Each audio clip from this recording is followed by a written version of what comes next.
How are you? I'm sure that you all are well and you are continuously doing your study. But as per your response, you are not giving positive response in classroom through the homework and through the test. But it is compulsory. I'm repeating once again, it is compulsory for all the students to take seriously with your study because you are belong to class 12 board and this is the board exam. Okay, so of this from this spirit, today we are taking our new content, and this is the part 1 video of part 1 chapter number 7, and this is the subject history part 7 in chapter 7 and part 1 of the video. And our today's topic, that is imperial capital of the Vijayanagar Empire. And I think you have heard about the Vijayanagar Empire and the Hampi. Hampi is the place where the UNESCO has indicate is the World Heritage Site. Hampi. Why? Because regarding to their structure and their architecture, there are different kind of temples which shown there the glorious history and that time. Because the century which is belong to the 14th to 16th century, this was the glorious time for this the temples, the glorified period for the architecture. So what have major incident with this century 14 to 16 and the empire of Vijayanagar, we will see in the one by one in our topic. So I'm starting from the introduction of Empire Vijayanagar. What is the Vijayanagar Empire? Why we are reading it? यानी Vijayanagar empire क्या था, हम इसे क्यों पढ़ रहे हैं, history में इसकी क्या इम्पोर्टेंस है. जैसे मैंने अभी आपको बताया कि यूनेस्को ने इस प्लेस को यानी विजयनगर को एक हम्पी नाम से भी बुलाते हैं, वर्ल्ड हेरिटेज साइट डिक्लेयर कर दिया है. तो नो डाउट जो हमारे इंडिया का इतना इम्पोर्टेंट प्लेस है, हमें उसकी जानकारी होनी चाहिए.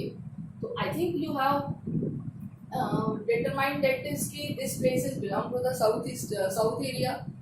आपने नाम से ही इसे पता लगा लिया होगा विजयनगर से रिलेटेड आपने सीरियस देखे होंगे, लाइक तेनाली रामा जो टेलीविजन में आता है.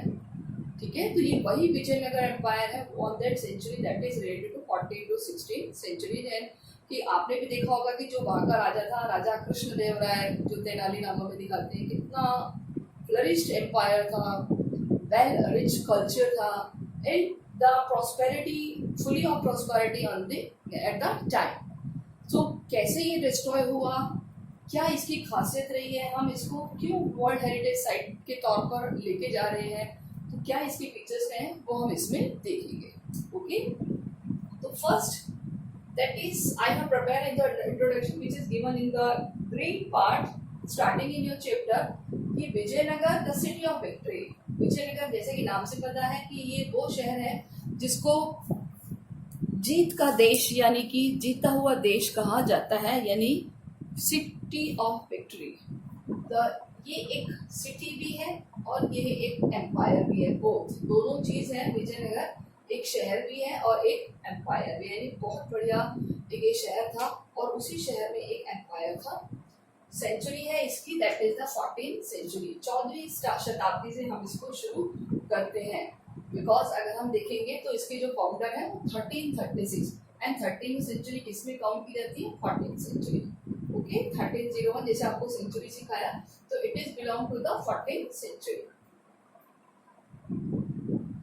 1565 the city was set and deserted. 1565 में कुछ ऐसा हुआ कि ये सिटी धीरे धीरे किसी और ने कैप्चर कर लिया और ये नष्ट हो गई. नष्ट in the sense that is sacked and deserted by the Rama Raya, the chief minister of the Vijayanagar. The battle of and person belonged to the combined army of the Bijapur, Ahmednagar and the Golconda. यानी ये हम आगे में पढ़ेंगे अभी, but हमने introduction दे दिया कि 1565 में ये है जो शहर था, ये एम्पायर था, बिल्कुल नष्ट हो गया था. क्या वजह रही है वो वजह अभी हम चैप्टर में देखेंगे, बट हम अभी एक इंट्रोडक्शन ले रहे हैं कि 14th सेंचुरी में ये डेवलप किया गया है और 1565 में ये धीरे धीरे इसको नष्ट कर दिया गया है. The people living in the Krishna और तुंगभद्रा दोआब, यानी कि वहाँ के लोग कौन से जो इस प्लेस पर रहते हैं, कौन सी टू रिवर्स हैं इसकी near by, Krishna and Tungabhadra. Which river, Krishna and Tungabhadra. हमने नाम से आइडिया लगा लिया, ये आइडिया है दैट इज द साउथ का एरिया। दोआब, दोआब क्या होता है, लैंड बिटवीन द रिवर। तो नो डाउट कितना अच्छा एरिया रहा होगा कि दोनों साइड नदियां हैं और उन नदियों के बीच में वो जगह है, तो कितनी फर्टाइल वैली होगी, कितनी flourished and the prosperous empire रहा होगा, है ना। तो उस दोआब के जो नियर बाई लोग रहते थे वो इस जगह को किस नाम से जानते थे, they known as the name place of the Hampi. किस नाम से जानते थे, हम्पी।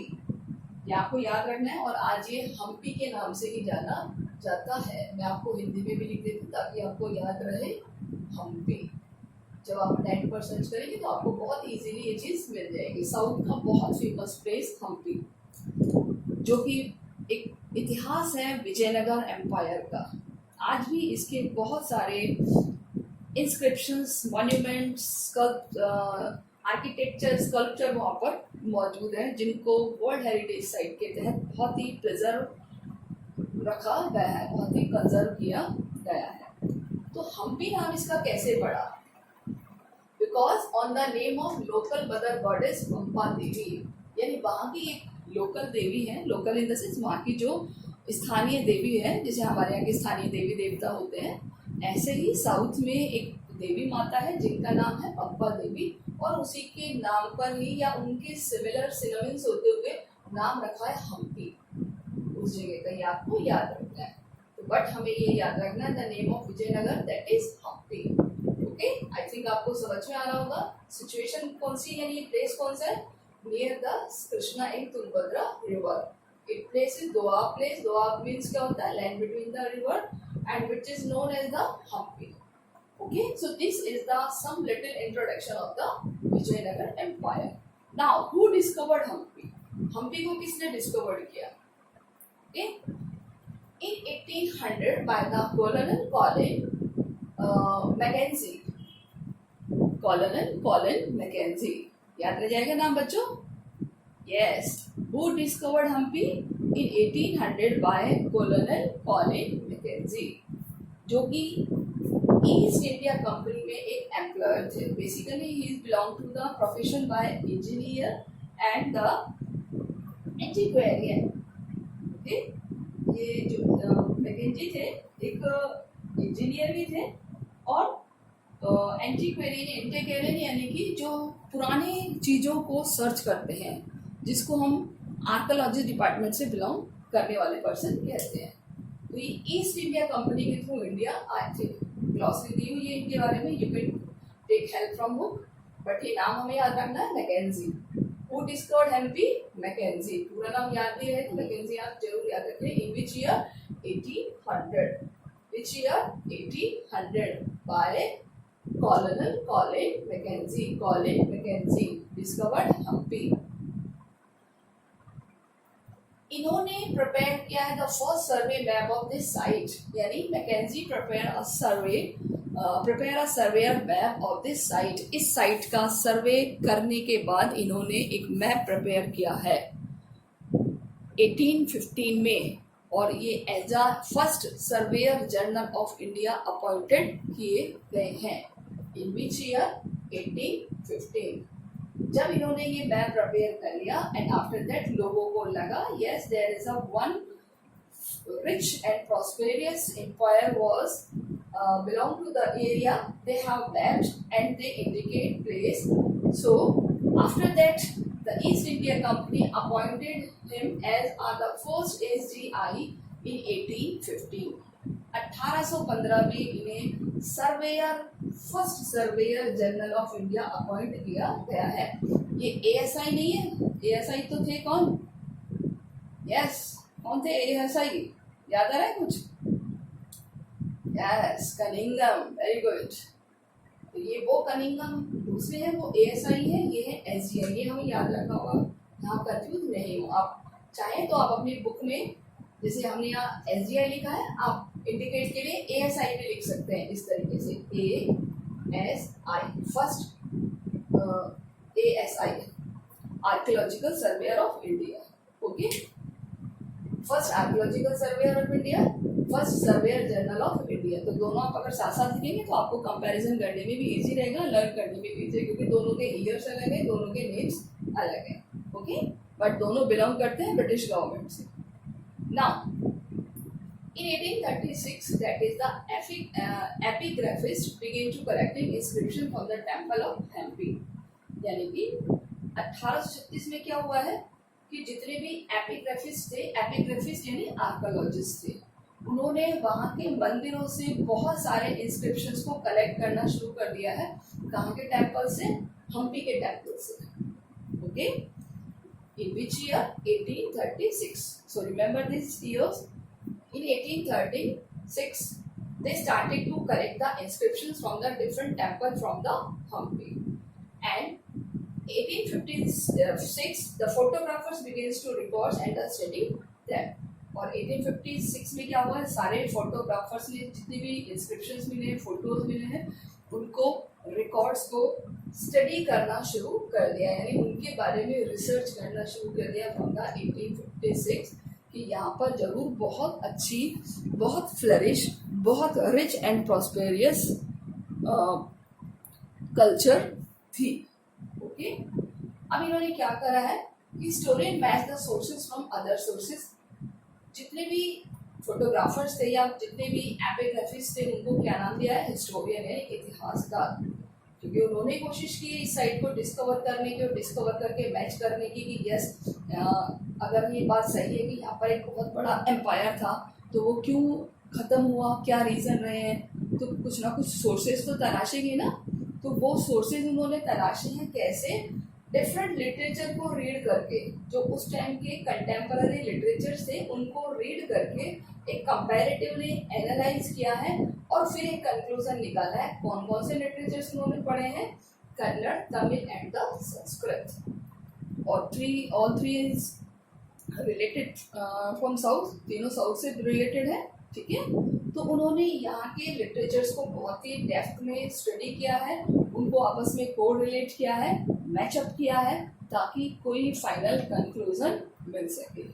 सो रिमेंबर दैट इस तरीके से हम्पी डिस्कवर हुआ है. आई थिंक हम्पी से रिलेटेड आपको इन्फॉर्मेशन मिल गई है.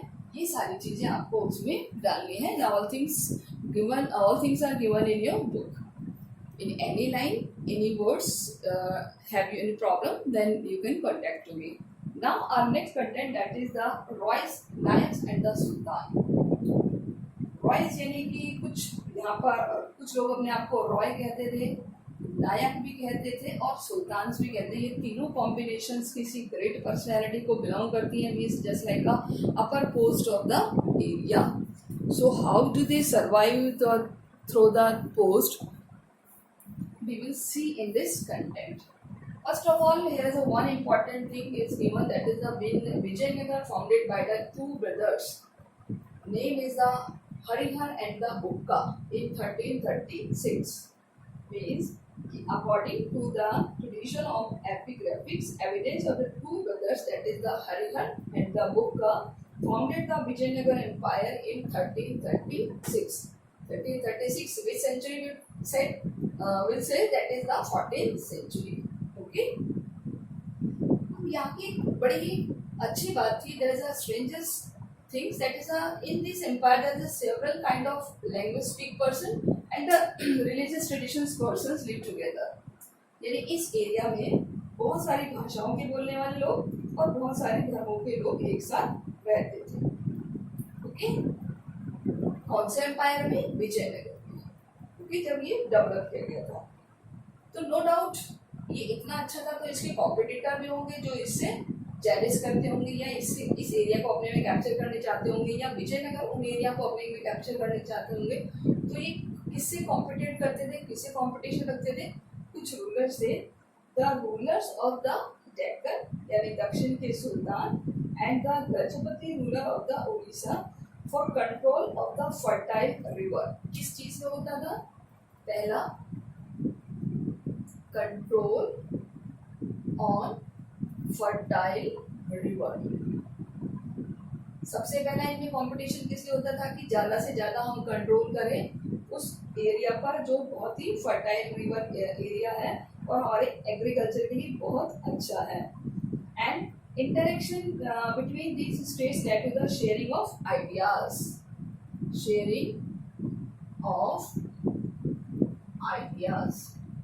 और उसके साथ साथ इन्होंने अपने आइडियाज को शेयर करने के लिए भी इनसे कुछ आपस में कम्युनिकेट भी किया, ठीक है। तो प्लस ट्रेड, थर्ड ट्रेड, तीन बातों को लेकर इनमें आपस में कंपटीशन था। पहला, फर्टाइल रिवर पे कैप्चर करने के लिए, यानी कि रिवर और रिवर के नियर बाय जो लैंड है उस पर कैप्चर करने के लिए। शेयरिंग ऑफ आइडियाज, जो आपस में विचार विमर्श करते थे, तो कभी कभी अगर वो विचार विमर्श से एग्रीड नहीं होता, डिसएग्रीड होता, तो कॉन्फ्लिक्ट हो जाता। या फिर फॉरेन ट्रेड, विदेशी व्यापार से को लेकर के इनमें आपस में कंपटीशन था। किसमें कंपटीशन था? Competition between the rulers of the Vijayanagar and the other rulers, that is the Sultan of Deccan and the Grahapati of the Gajpati rulers of the Orissa। तो उड़ीसा के कौन से रूलर्स दिए उन्होंने? गजपति। ओके, ये हमें याद रखना है।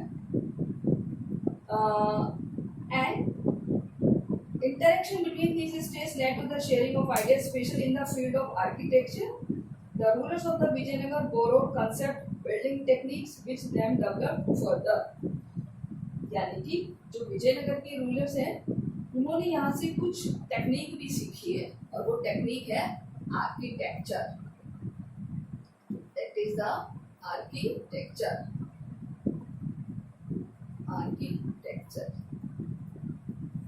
और उस आर्किटेक्चर की टेक्निक से बिल्डिंग बनाना सीखा उन्होंने, और बाद में वो बहुत ज़्यादा डेवलप होते चले गए। So this is the main area, arena where there has started the glorious, the main flourished culture of the Vijayanagar। यानी कि the rulers of Vijayanagar borrowed, यानी विजयनगर के रूलर ने क्या बोरो किया? The concept of the building techniques, यानी building बनाने का कंसेप्ट बोरो किया, और बाद में उन्होंने उसको बहुत ज़्यादा डेवलप किया। यानी विजयनगर के शासकों ने बिल्डिंग निर्माण कहाँ से सीखा?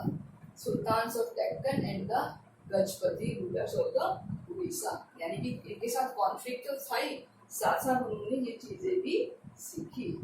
ओके, नाउ नेक्स्ट,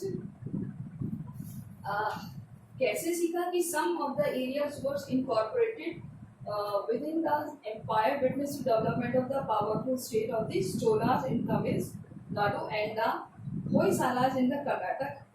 यानी कि जो चोलास कम्युनिटी थी ना, चोल चेस पांड्यास, चोलास ये कहाँ के थे?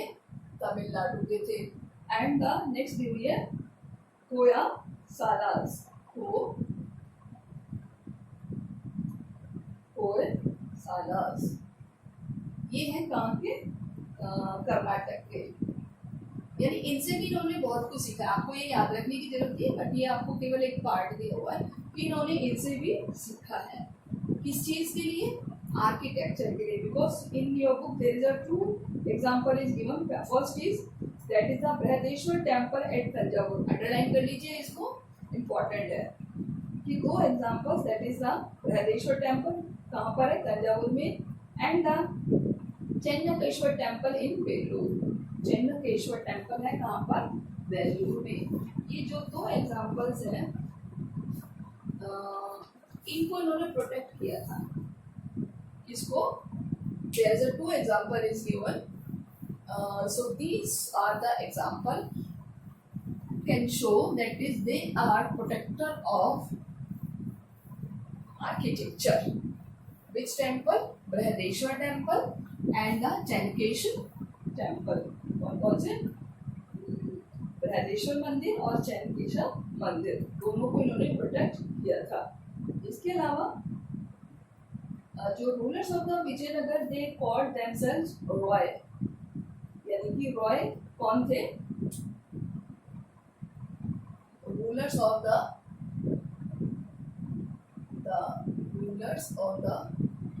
विजयनगर called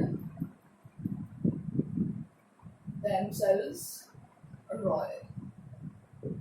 Okay, तो हमें जैसे हमने स्टार्टिंग में पढ़ा था कि जो रॉय थे वो क्या थे, यानी विजयनगर के जो राजा थे अपने आप को क्या कहते थे, रॉय कहते थे।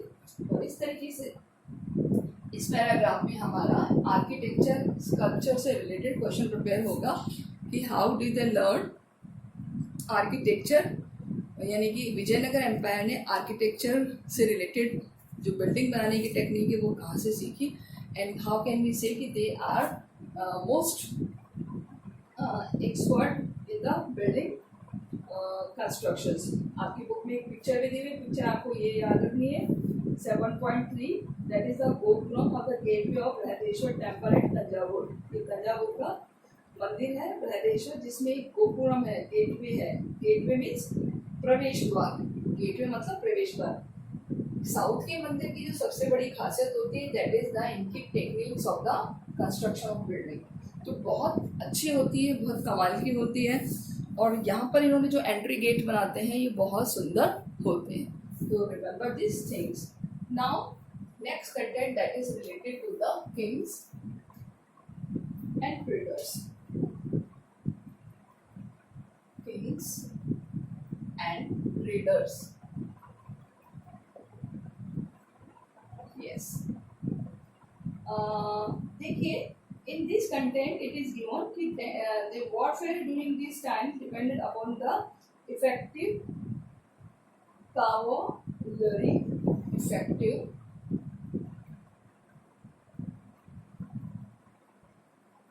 cavalry, cavalry means अश्व सेना, यानी घोड़े वाली सेना। यहाँ के जो राजा थे वो कैसे जीतते थे, इफेक्टिव कावलरी से। किससे जीतते थे, कावलरी से। कावलरी मतलब अश्वसेना। कहाँ से इंपोर्ट करते थे, दे इंपोर्ट फ्रॉम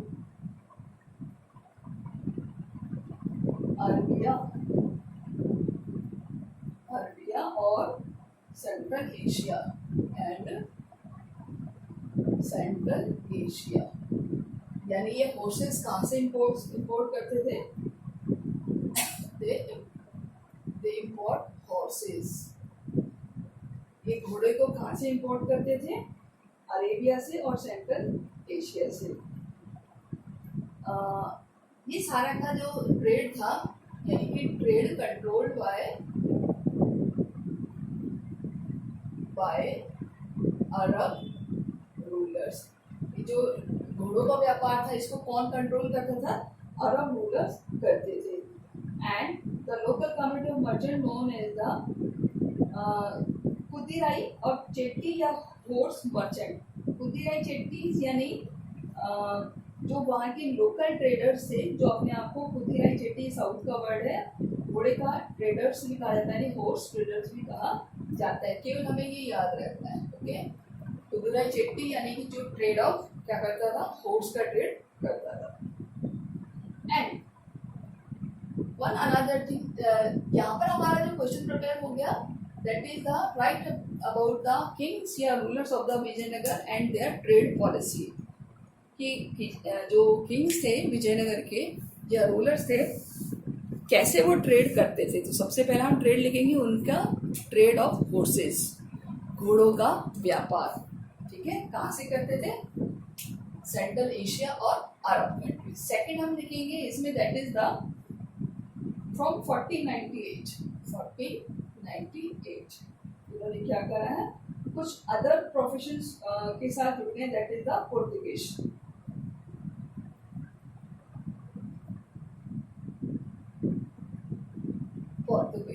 यानी 1498 में इन्होंने क्या किया, पोर्तुगीज यहाँ पर they establish trading and military station. They establish military station and trade यहाँ पर एस्टैब्लिश कर लिया कि इन्होंने पोर्तुगीज ने 1498 में। And they use the Muscat, they export in the technique of muscat.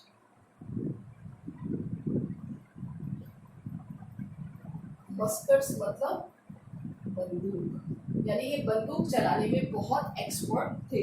तो इन्होंने दूसरी टेक्निक किससे सीखी है? पुर्तगीज से।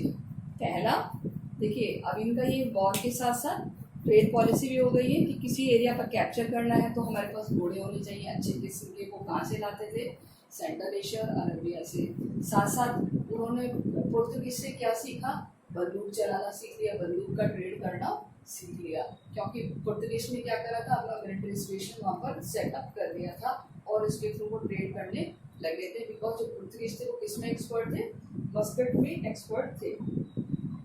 And this from to become an important players in the trade politics of this period। और इस तरीके से उस टाइम एक बहुत बड़ी पावर बनकर के ये सामने आई है। Okay, now that is the precious stone and James. आपको पता ही है इंडिया में तो ये चीज शुरू से रही है। एंड इसके अलावा स्पाइसेस,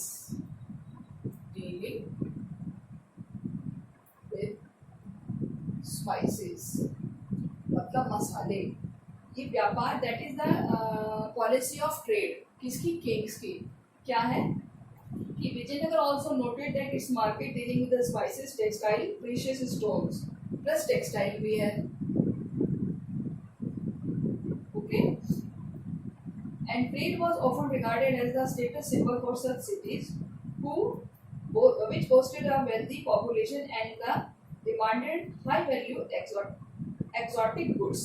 यानी कि जो अच्छी चीज़ों के शौकीन है, जो अच्छी चीज़ें पसंद करते हैं, उनके लिए ये बहुत अच्छा था। तो वो विजयनगर से धीरे धीरे एक्सपोर्ट करने लगे, यानी विजयनगर धीरे धीरे सामान एक्सपोर्ट करने लगा। And specially precious stone and jewellery, the revenue derived from the turn contributed significantly to the prosperity of the state। और बदले में क्या मिलती थी? रेवेन्यू मिलती थी विजयनगर को। और उस रेवेन्यू को वो कहाँ एक्सपेंस करता था? Expense in the development of the area, और अपने एरिया के डेवलपमेंट में वो खर्च करता था। ठीक है, so these are the some important things which is related to the trade policy of the empire of Vijayanagar, या kings of the Vijayanagar, rulers of the Vijayanagar। So we can add 5 points. First, the trade of horses, the trade of muskets, the trade of precious stone, gems, jewelers, and the spices and textile। कुछ चीजें लेते थे, कुछ चीजें देते थे। ये लेते थे, ये देते थे। तो यानी कि इसी लेन देन से ही क्या थी उनकी ट्रेड पॉलिसी। ट्रेड पॉलिसी, और उनसे बदले में क्या मिलता था? रेवेन्यू। और रेवेन्यू कहाँ एक्सपेंस होता था? Development of the area. और वो अपने एरिया के डेवलपमेंट पर, अपने और ट्रेड को बढ़ाने के लिए, स्टेट को बहुत ज़्यादा प्रॉस्पेरियस करने के लिए वो जो रेवेन्यू होती थी उसको एक्सपेंस करते थे। सो आई थिंक आपको बहुत समझ में आ गया होगा। बहुत इजी चैप्टर है, कुछ भी इसमें ऐसा कोई कॉम्प्लिकेटेड नहीं है। आई एम गिविंग जस्ट वापस से एक बार रिपीट कर रहे हैं कि विजयनगर सिटी ऑफ विक्ट्री कहते हैं, 14th सेंचुरी से बिलोंग करता है। एंड कृष्णा और तुंगभद्रा रिवर पर के पेनिनसुला पर ये जो है एरिया है। And next that is in 17th-18th century ये इसको फाइंड आउट किया गया है। एंड आफ्टर दैट वहाँ के लोग इसे हम्पी के नाम से जानते थे। हम्पी वहाँ की गॉडेस पप्पा देवी के नाम पर है। एंड बहुत सारे लोगों ने इसको सर्च करना शुरू किया। And first started in 1800 century by the Mackenzie. Okay, so I think you are taking more and more benefit through the chapter. So take it sincerely and prepare 1 marks question from these notes and prepare also 2 and 4 marks question from these notes. I think enough for today. आज के लिए इतना ही है, आप इसको और run करिए। कल हम बात करेंगे इसकी apogee and the decline of empire, कि कैसे ये फ्लरिश हुआ और कैसे ये डिक्लाइन हुआ। तो remaining 2 parts will clear in next content. And one thing, there is a map is given in a 174, page number 174, and identify the present day state that form part of the empire. तो एक empire की जो area है वो हमें नाम लिख के भेजने हैं। तो आपको यहाँ पे लिख देती हूँ क्वेश्चन, आपको वो एरिया सर्च करना है। आइडेंटिफाई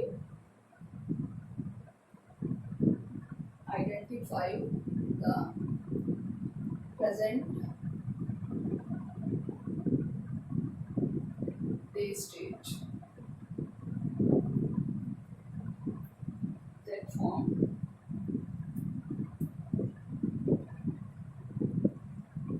part of the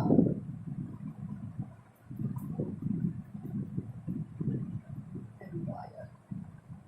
ये हमें इसमें से कुछ एरियाज के नाम सर्च करने हैं। Page 174 map। Okay, so this is the map practice portion and map देकर के हम उसमें ये पॉइंट आउट करने हैं कुछ नेम जो आप चैप्टर के ड्यूरेशन में आप सुन रहे हैं। चैप्टर के ड्यूरेशन में जो नाम आ रहे हैं वो हमें एरिया इसमें फाइंड आउट करने हैं।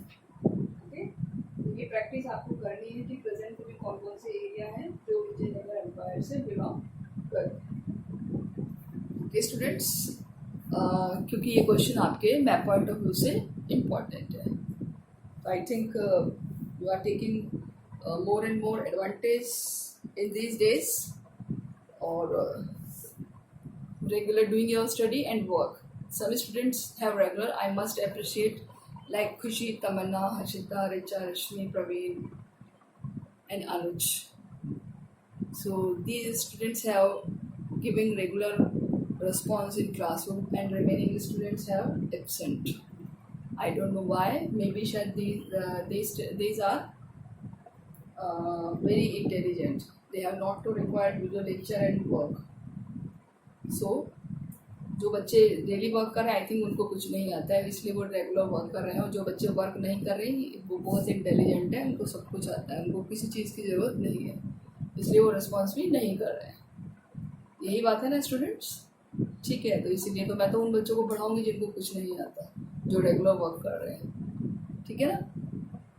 इसीलिए अपनी स्टडी को कंटिन्यू रखें और एक टारगेट रखिए 12th के लिए।